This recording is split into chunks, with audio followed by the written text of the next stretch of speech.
Hezbollah के command centre पर drone से बहुत बड़ा हमला किया है और इस हमले में हिजबुल्लाह के कमांड सेंटर के तबाह होने का दावा भी किया गया है। तो हिजबुल्लाह के कमांड सेंटर पर ड्रोन से यह बड़ा हमला किया गया है, जो जानकारी मिल रही है। और खबर यह है कि यह कमांड सेंटर, इस पर ड्रोन से हमला किया गया। इस हमले में हिजबुल्लाह के कमांड सेंटर का पूरी तरह से तबाह होने का दावा कर दिया गया। तस्वीरों में आप देखिए, हर तरफ आप देख रहे हैं तबाही का मंजर है। कमांड सेंटर बताया जा रहा है हिजबुल्लाह का ये, जिसके तबाह होने का दावा किया जा रहा है।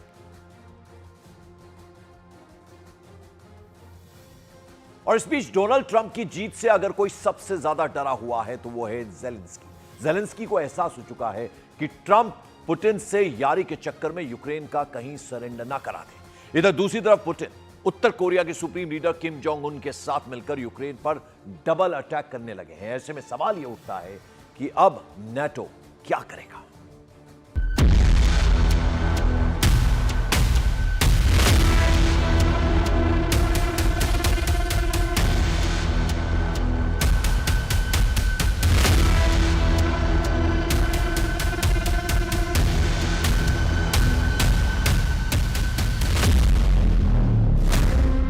रूस का डबल हमला, ट्रंप कराएंगे यूक्रेन का सरेंडर। अमेरिकी राष्ट्रपति का चुनाव जीतते ही डोनाल्ड ट्रंप ने कुछ ऐसे संकेत दे दिए हैं कि जिसकी वजह से यूक्रेन के राष्ट्रपति ज़ेलेंस्की और नेटो देशों के होश उड़ गए हैं। हम आपको 3 तस्वीरों के जरिए ये समझाने की कोशिश कर रहे हैं कि जब 20 जनवरी 2025 को 78 साल के डोनाल्ड ट्रंप अमेरिका के 47वें राष्ट्रपति पद की शपथ लेंगे, उसके बाद से नेटो और यूक्रेन की उल्टी गिनती शुरू हो जाएगी। नेटो और वॉर जोन से जुड़े एक्सपर्ट्स का साफ कहना है कि ट्रंप जिस तरह से जीत के बाद दावा कर रहे हैं कि मैं रूस यूक्रेन जंग रुकवा दूंगा, उससे साफ पता चलता है कि यूक्रेन और नेटो रूस से जंग हारने जा रहे हैं। पुतिन और ट्रंप के बीच जबरदस्त यारी है और इस यारी की वजह से ज़ेलेंस्की को लगता है कि राष्ट्रपति बनते ही डोनाल्ड ट्रंप यूक्रेन को हथियार और सैन्य मदद देना बंद कर देंगे। इसका मतलब साफ है कि रूस यूक्रेन जंग में यूक्रेन का सरेंडर और पुतिन की शानदार जीत।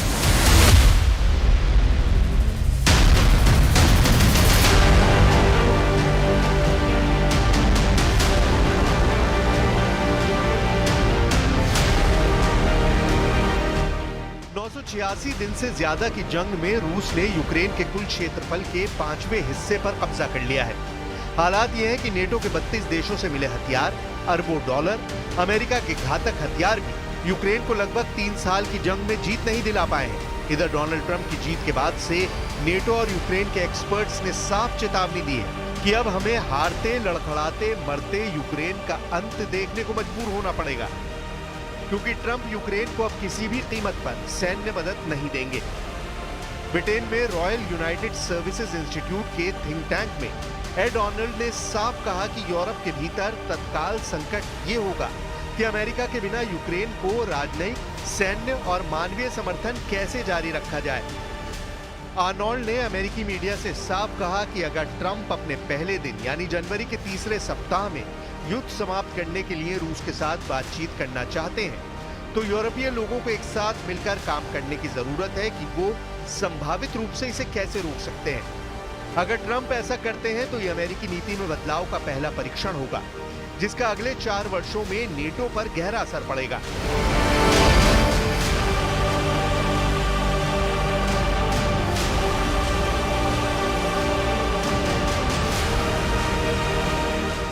अमेरिकी सैन्य सहायता यूक्रेन के लिए बेहद जरूरी है और यूरोपीय देशों को अमेरिका के बिना यूक्रेन की सैन्य मदद करना लगभग असंभव हो जाएगा। इसी गंभीर खतरे को लेकर RUSI के पूर्व महानिदेशक प्रोफेसर माइकल क्लार्क ने साफ कहा कि बहुत दुख की बात है कि नेटो और पश्चिमी देश यूक्रेन के साथ विश्वासघात के लिए खुद को तैयार कर रहे हैं।